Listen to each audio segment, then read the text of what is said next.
The Google Pixel 5 specs and performance have been confirmed, and I'll be sharing the details right after this.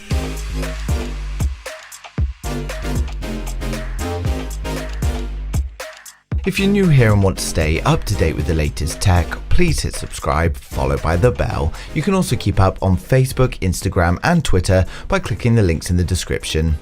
So this week we finally get confirmation of the Google Pixel 5 performance and specification. Although it is what we're expecting, some of you may be disappointed. Before we get started though, please like the video if you're a fan of the Google Pixel and let me know in the comments what phone you're watching this video on.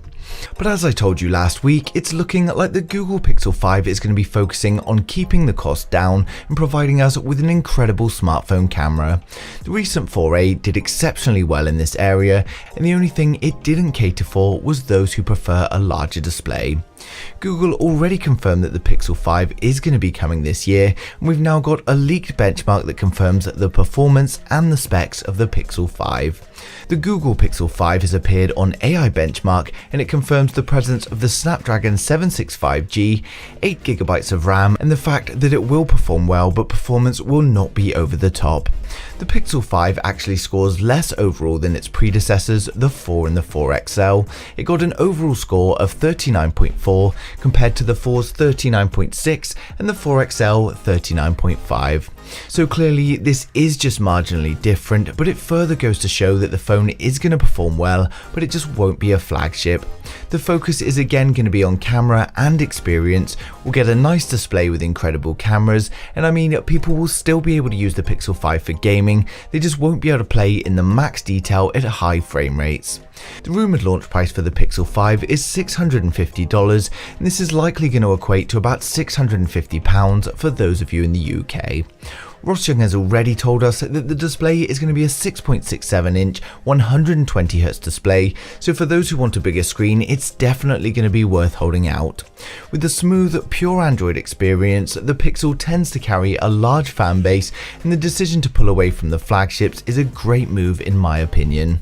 As they released later in the year anyway, it was already a somewhat outdated chipset with the older devices, and also with many users paying for performance that they would never actually utilize.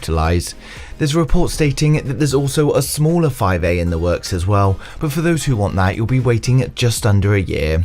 The Pixel 5 is going to be launching on the 8th of October, and we know this thanks to a leak from Google. So for those that want it, there's really not too much longer to wait.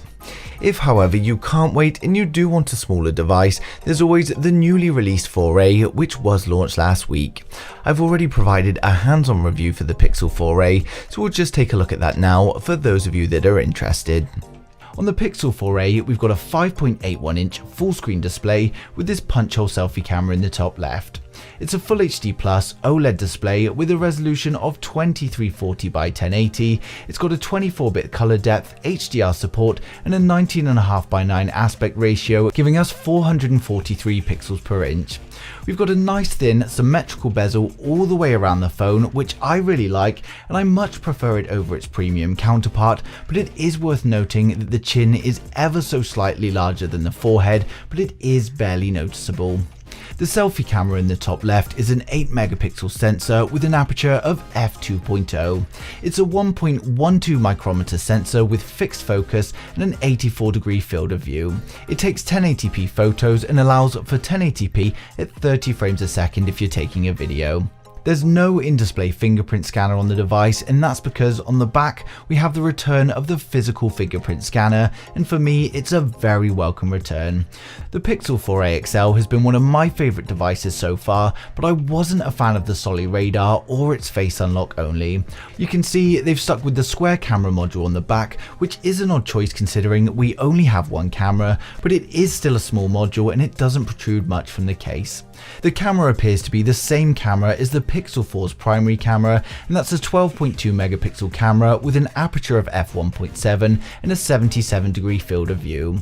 It's got a 1.4 micrometer sensor, and it's got a dual pixel phase detect autofocus as well as optical and electronic stabilization.